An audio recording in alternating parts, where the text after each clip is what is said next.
Welcome to the Random Ass Podcast. I'm your random asshole, Christopher Steele. I'm the other random asshole, Dustin Rhoads. Welcome to the show. So, I want to start off with the hidden gem. Yeah, we should make that our opening segment. That's what I was thinking. I'm digging the hidden gems because it leads down a path of randomness. Let's you start. You've already got yours chosen. I'm still debating between a couple things. My hidden gem, and some people might think this is stupid, is PlayStation 1's Digimon Digital Card Battle. That's fucking funny, dude. You have no idea what was on my list, and mine was a PlayStation 1 game as well, so... I really, it is a hidden gem. It's so fun. Such a good game. Right. Such a good game. There's like... Yeah. A big precursor to the, like, Yu-Gi-Oh! Yes. Style of card battle game on PlayStation 2, Game Boy Advance. You know, that whole style. Yeah. And yes, it does kind of pluck from Pokemon, but it puts a whole different spin on it than the Pokemon card game, because I'm very familiar with that, and Digimon was a whole different bag of cats to learn. So that's my hidden gem. Oh, that's such a good one. Like I said, people might scoff at it, but no, it's really scoff if they will, but it's your choice of a hidden gem. You know, it's what you consider. I consider it an extremely underrated. It is game. I mean, it's stupid not to. God, I'm gonna go with. Since you said PlayStation, I'll just stick in that vein with Beyond the Beyond. That is a great game. PlayStation 1, action adventure RPG, very in this vein of like Chrono Trigger in its style. I'm sure we're missing a fucking dungeon. Well, yeah, we have to be, because we both got stuck at the same spot. Like, but the puzzles in it are amazingly difficult. Easy and difficult at the same time. Right. Yeah. But yeah, Beyond the Beyond, I'll have to pick that as my hidden gem of the week. Actually, to the point where I think I might actually look that back up again and try to start playing it. Emulator. Yeah, I've got this, let me see if it's on there actually. I've got this app called Retro Game Center. And, I thought you had already gotten it one. Oh, that was your old phone, wasn't it? Yeah, it was my old phone, yeah.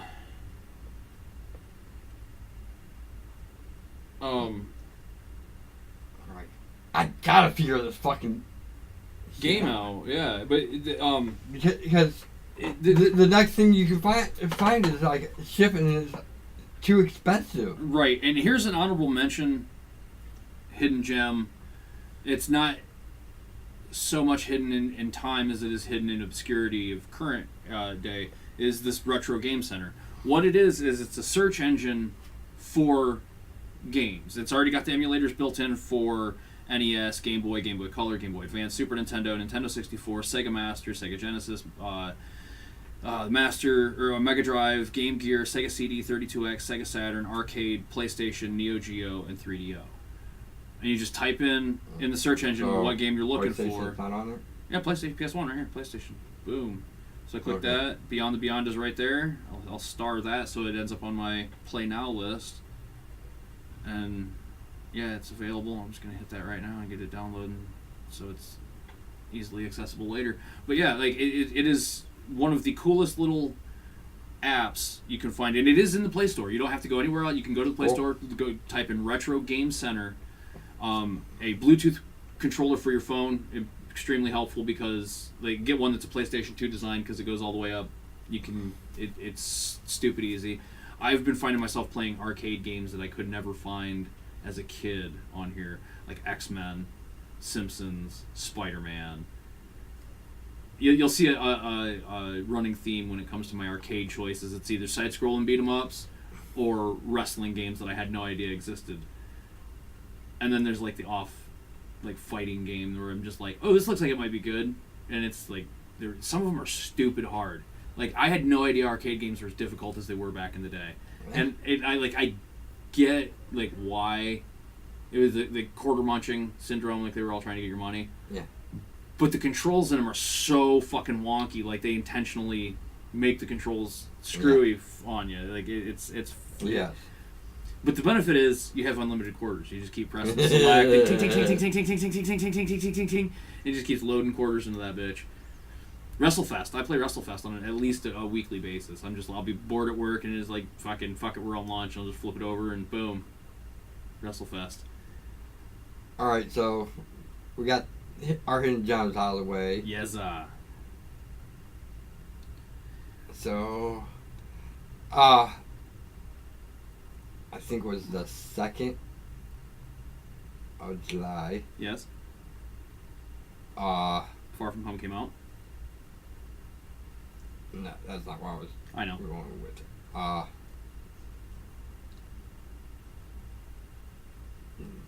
Young Justice. Oh yeah, on the DC or the DC Universe app. Season 3 continued. Nice. I've watched the 3 episodes that were up last week. I haven't watched the new episodes yet. From the 9th. And I'm a little bit behind on Krypton. But Actually, that premiered January 4th. It's January 2nd on my computer.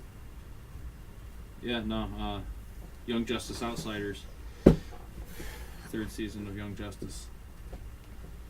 Oh, they had it on at January 2nd.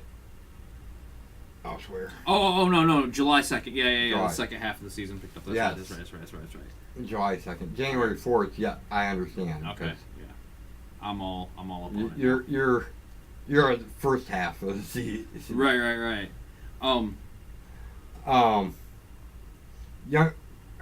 Krypton, I've got to catch up with last 2 episodes, but for you can probably watch the first 3 episodes of the new season of Krypton and be done. Those are the Lobo episodes. Yeah, basically, the Lobo shows up at the very end of the first episode. And then he's all the way through the next 2 episodes and... Gone again? Well, they're gone. Right. They left. So, basically, I don't see us seeing Lobo for a while. Okay. Okay. It seems like a left field question, but it's really not. What do Brad Garrett, Robert from Everybody Loves Raymond, and John DiMaggio, Bender from Futurama, what do they have in common? They both were on Simpsons. I don't know if that's true or not. But relative to what you're talking about, what do you... Or Family Guy. DC Universe, what do they have in common? They did a voice in, like, Batman. Yeah, but of the same character. Lobo. Brad Garrett and John DiMaggio both have been the voice of Lobo in the Justice League cartoons. That's cool. Though David Sobolov is the voice of him in Young Justice. I got to admit, they did an amazing job casting. They for the animated series, they've all been amazingly cast. Oh yeah. Since way back in Batman. Wow. I don't think there's been a bad voice actor for any of the animated, since, like I said, Batman. The animated series back in the 90s. Yeah. Like, I when the 90s came around, voice casting went through the roof as far as, like, quality. Right. And then in the late 90s, I'll give it to Smallville for nailing casting of superheroes in costume and out of costume. It set a precedent for DC to go, okay, we are going to try and make these as accurate as possible from now on. They learned their lesson from the later Batman movies. But they still don't got it right in ECU. No, in the movies, no.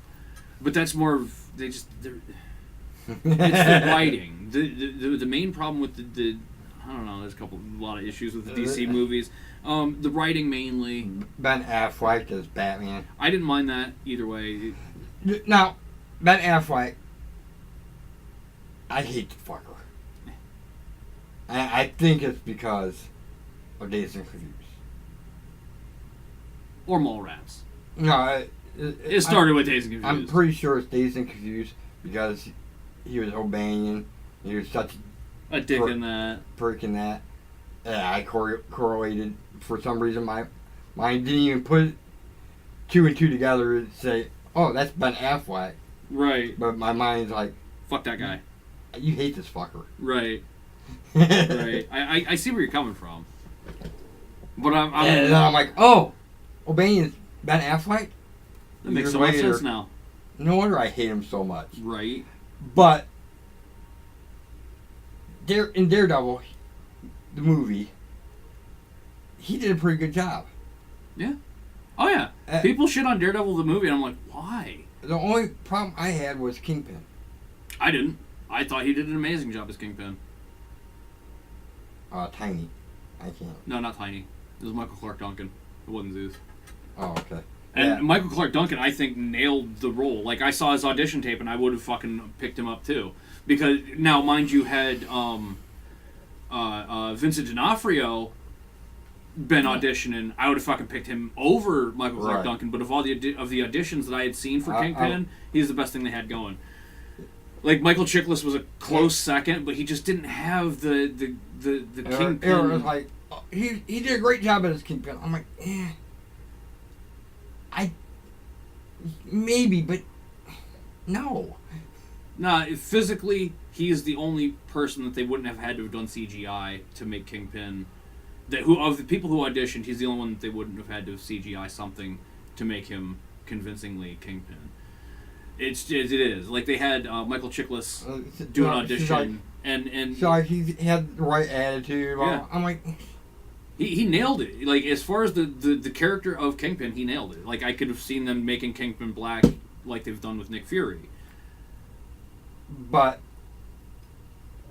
because if you look at that same time frame, the Nick Fury of that time frame is David Hasselhoff, which again fucking killed it. He knocked it out of the goddamn park. But then you look at D'Onofrio. D'Onofrio is perfect. I'm like, no. You watch the new Daredevil.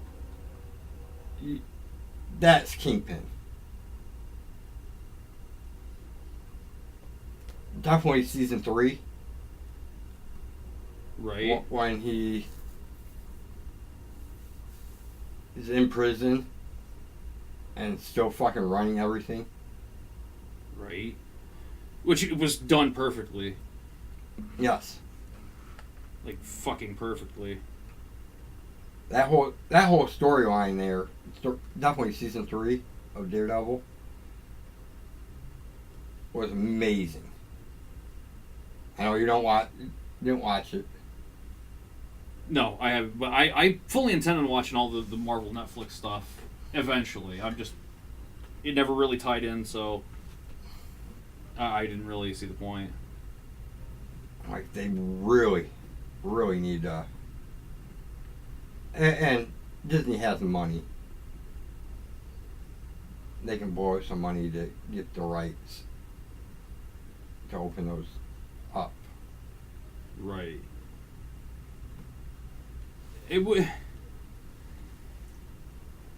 Because I want to know what it's going to take for DC and Marvel to get their heads out of their asses. I say this. I know. You already know where I'm going with this. I say this all the time. Amalgam. We need an amalgam movie universe. There's no losers. Who would lose? You go 50-50 on production costs, you go 50-50 on the revenue back. You take okay, the perfect movie to start with, Dark Claw. Right. The two juggernauts of the film comic book Actually, movies. Might even start with Spider-Boy. I was thinking, honestly, Dark Claw would probably be my third movie because yes, Spider-Boy and Super Soldier would be great ones to start with to set the tone of the universe. Right. Of like this is what you are expecting. This is not what you're getting. But in the long problem run, is really it needs to be controlled by like Disney, the MCU more, because the only saving grace of the DCEU is Shazam. Yeah. Aquaman's actually pretty good. You know who I would put in charge of the amalgam universe? It's stupid easy, and Joss Whedon. Right. Like I would put him in that Kevin Feige or the Donner role. No, I take that back. I wouldn't put Joss Whedon in control of the amalgam universe. I'd put Greg Berlanti in control of the amalgam universe. If you do it. If it was done, I think he would jump all over that. Get to work with fucking characters that no one has touched in any medium other than comic books. He would be on that, like, fucking that, dude. And I think he would be the one to make Dark Claw the best possible version you could get. Because Dark Claw, for those who don't know, if you watch the show, thank you, one guy. Maybe two. Maybe two. Thank you, people who do watch. If you made it this far. Right. Dark Claw is an amalgamation of Batman and Wolverine, the two juggernaut powerhouses of their respective companies in movie form. Let's just be fucking honest. Right. Like, pull the Avengers out of the scenario, because that's a whole bunch of names pulling people in. Solo movies only. Wolverine and Batman have had more successful movies. They have. Deadpool. He's only had two. Wolverine's only had 3 solo movies. No. Successful movies. I'm not talking just solo movies, because there's Batman movies that aren't just Batman. You know, like Justice League, Batman, Superman. Those aren't successful. Those financially successful movies. They weren't artistically successful like the fucking Marvel movies are. And then what you would be doing is taking DC's moneymakers and Fox's moneymakers and putting them in the hands of Marvel. Like, because I get Kevin Feige and Greg Berlanti, DC and Marvel's respective commanders of artistically well done superhero shit. Put those guys in the fucking control of the amalgam universe, and I don't think you'd have a problem. Right. I think everybody would be coming out money. They would be laughing all the way to the bank. We might actually get to see, like, crossover versus titles of, like, Avengers versus Justice League. Even if it's just an animated version. I wouldn't mind that. DC kills it in the animated universe, and Marvel needs to learn a thing or two. If the two companies work together... technically, Marvel did learn a little bit on animated, because Into the Spider-Verse... I put that on Sony more than I put that on Marvel. I really do. Right. But if you take all these companies that work in superheroes and make a fucking standalone superhero company that is DC and Marvel... Not comic books. Let those stay separate, but in the fields of every other medium. Get the people who really love comic books in those mediums to have control over all of them. Feige, Berlanti, the Russos, Joss Whedon. The list is limitless. Watiki. Actually, if I was gonna do the one that did fucking the last Thor movie, he's a fucking good one too. If I was gonna put Whedon in charge of anything, it'd probably be X-Men. Joss? Yes. Yeah. Oh yeah. That first Avengers movie told me flat out he works good with groups, flat out. Not just that, but he is a huge X-Men fan. Right. Not just an X-Men fan. He's written for him. He's done fucking runs on it, and he's always done amazing work. Because he did runs on. He started Astonishing X-Men. Right. Because he is such a fan of X-Men. Oh, dude, no. I know who I would pick out. I say out of obscurity, but out of independence, I would put this one person in control of the Amalgam Universe. This is my end-all, be-all. Rodriguez. Yep. You fucking know it. Because he has taken things that should not have worked in movie form, period, and made them work. Sin City. Sin City is a perfect example.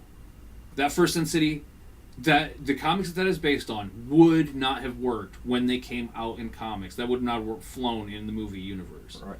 I love that first one. Oh fuck yeah! I like the second one. I like the second one. I don't love the second one. It's not nearly as.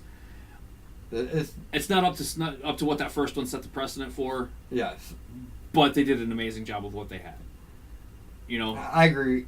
Like we were talking off camera earlier about Sin City. They should have followed the comics to the letter all the way until they ended them, and then started having Frank write shit. Where the hell is Hartman? Right.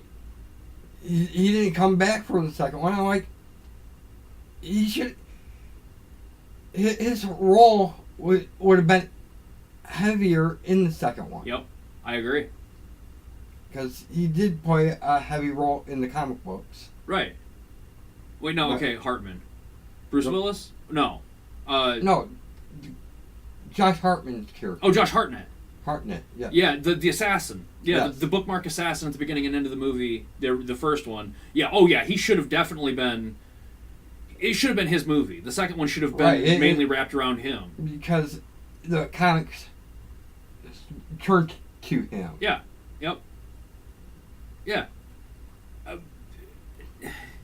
But if Rodriguez was in control of the Amalgam Universe, another franchise that's never been touched by film, he would do it justice if he was allowed to stick to the letter of the book.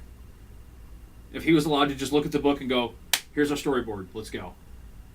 Like to start with, and then... Like what he did with the first Sin City. That first Sin City, he literally just looked at the comic and was like, all right, we want this up here. Let's do this. And then after first ones, if it's successful, start working on your own stories. Yeah, because then that's when you start sequelizing these standalone stories. Because the thing with the Amalgam Universe is you get one story from each of these characters, and maybe a little crossover in some of the crossover bigger stories, or the group stories. Yeah, like the big group stories. Yeah, it's whatever the Avengers, Justice League team was.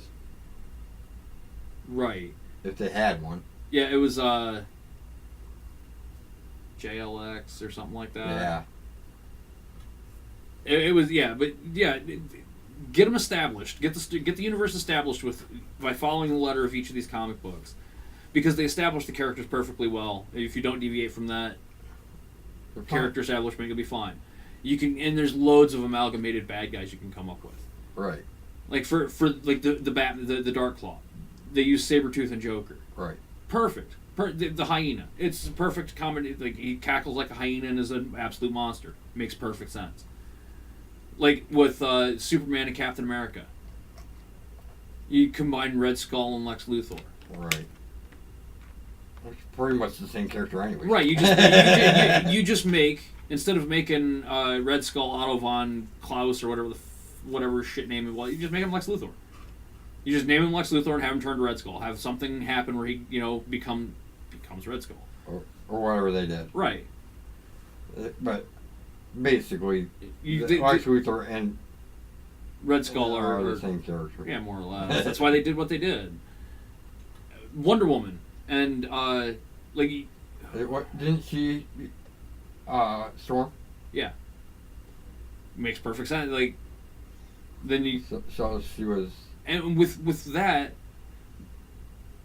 you have her take on like a corporation type bad guy. Because, fighting for nature, Captain Planet but female kind of deal. Except she doesn't need 5 ass hats with no talent to summon her. She's just like, hey, you're fucking with my planet, sploosh. No, she probably fight Poison Ivy's slash. Oh yeah, no. I like where you're going with that. I would go with like a combination of Poison Ivy and Avalanche. I'd make a female version of Avalanche that not only could fucking create seismic waves, but would also be able to control the growth of plants as well. Call her Poison Planet or something like that. No, call her Mother Nature. Depending on their storyline, though. Right. Well, but with that one didn't really have an established... Like, it had one comic book, but she didn't have any baddies. They just established her story and how she got her powers, and then, oh, yeah, now we can use her in the mixed one.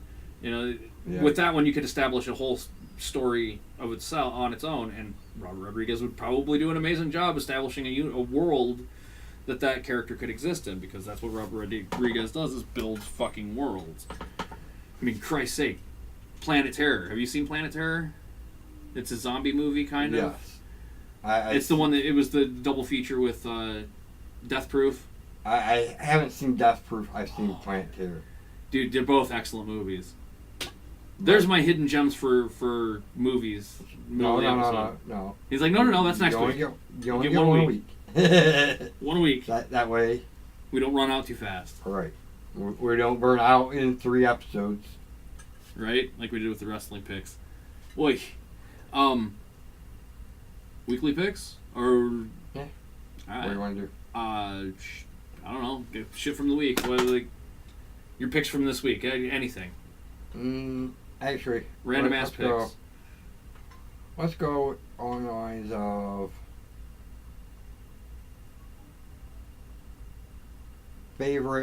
Top 3 favorite PlayStation 1 or 2 games. Okay, now you're up my alley. I'll start. Okay. Star Wars Battlefront 2 for the PlayStation 2. One of the best fucking Star Wars games. If you ever get the opportunity to get... Now, the remake bullshit that they're doing now, absolute horse crap. The PlayStation 2 version is the best. You can be anybody on any map. It's so good. It's so good. Like, words can't explain how good. I am going to go with, since I limited it to 1 and 2, not adding 3, God of War. Oh, yeah.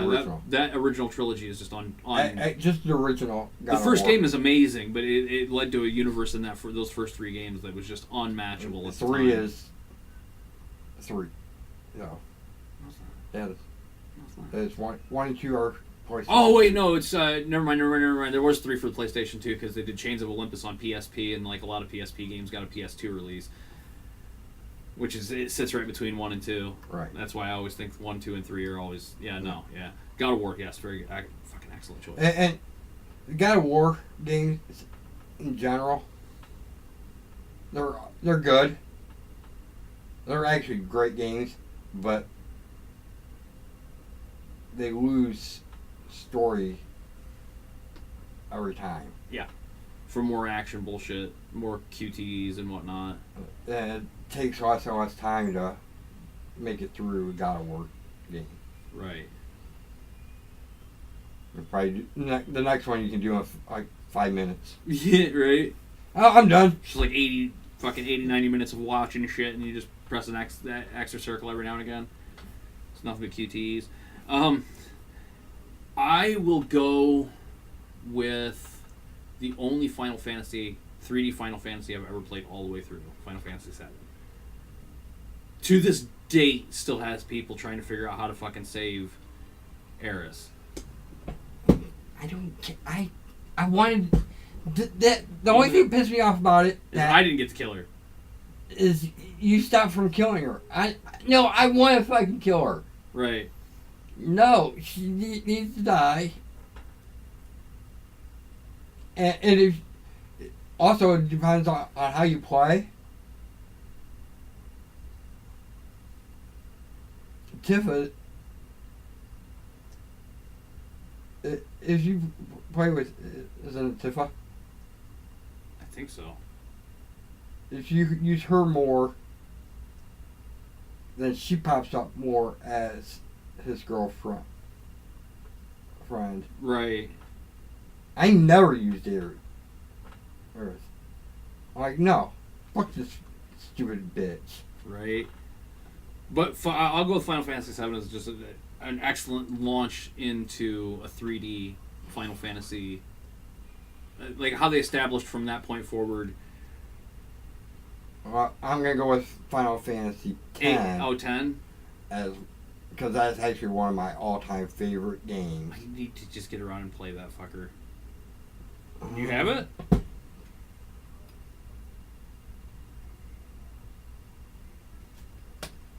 Oh, hell yeah. I will play the shit out of this. HD remaster on the PlayStation 3. I'm in. Fuck yeah, I'm in. I want that back, though. Oh, yeah, it'll come back. It'll come back. Might be fucking 2 years, but... Because I don't play video games all that fast anymore. If you go for speed on that... Can knock it out in like 15 hours. It's mostly cutscenes. Oh, okay.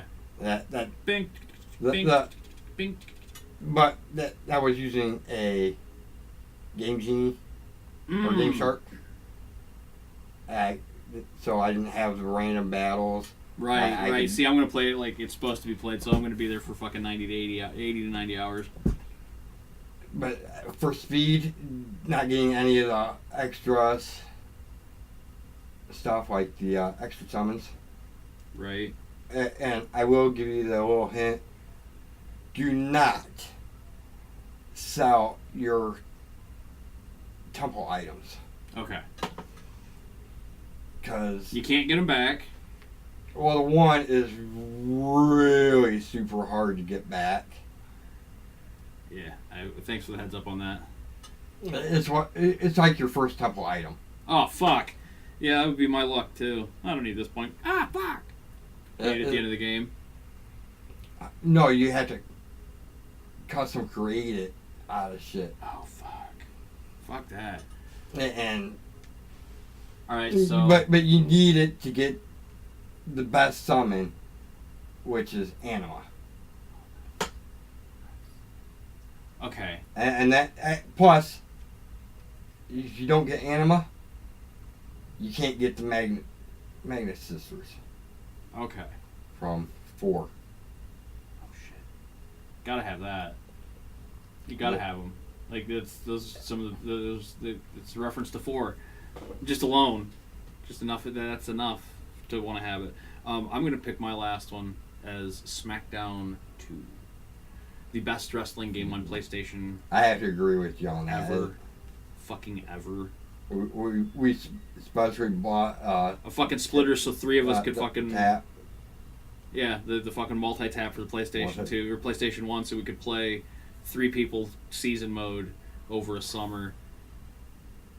Oh yeah, so that good. game is so excellent. That is.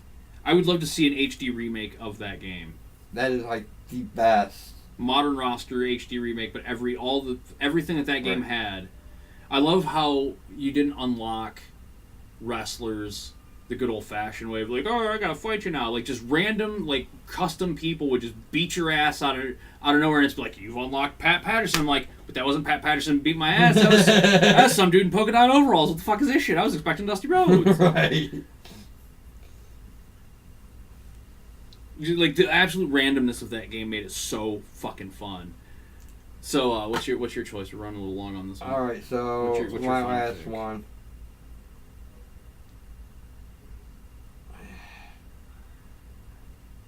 I'm gonna go with something.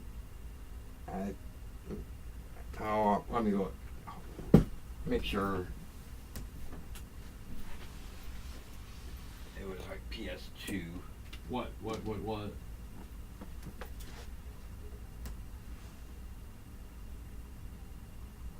Okay. Where am I? I know we're running on. You want to bullshit a little bit? Oh shit, mother! Lick my balls! Yeah. We're gonna get That's why copyright I always infringement. say, shum, slippity dop. No, we're not. AIDS. What's that one? Who the f*** are you? Whatever.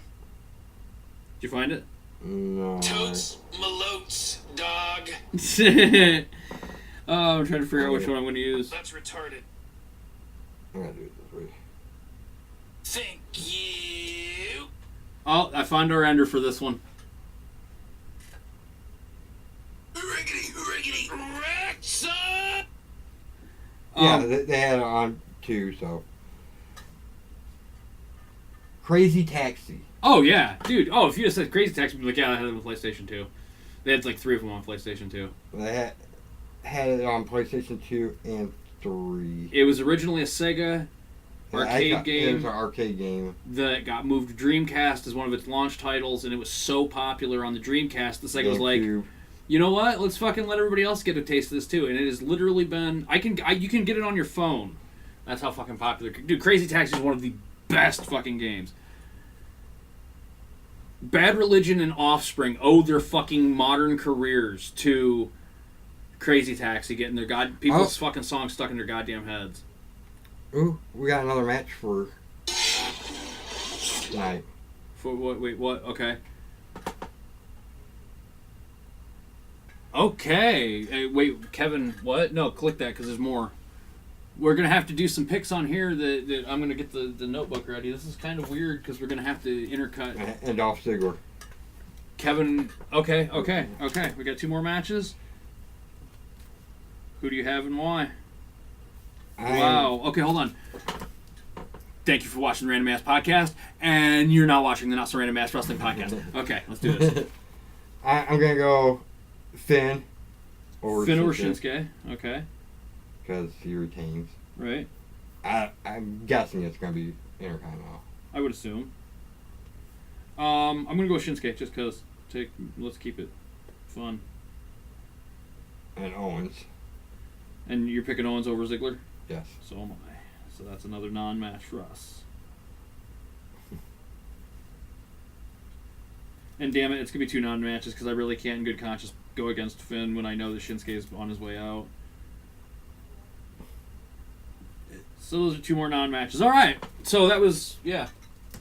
And now back to... And now back to the Random Ass Podcast. So that should be a wrap for the week. Yeah.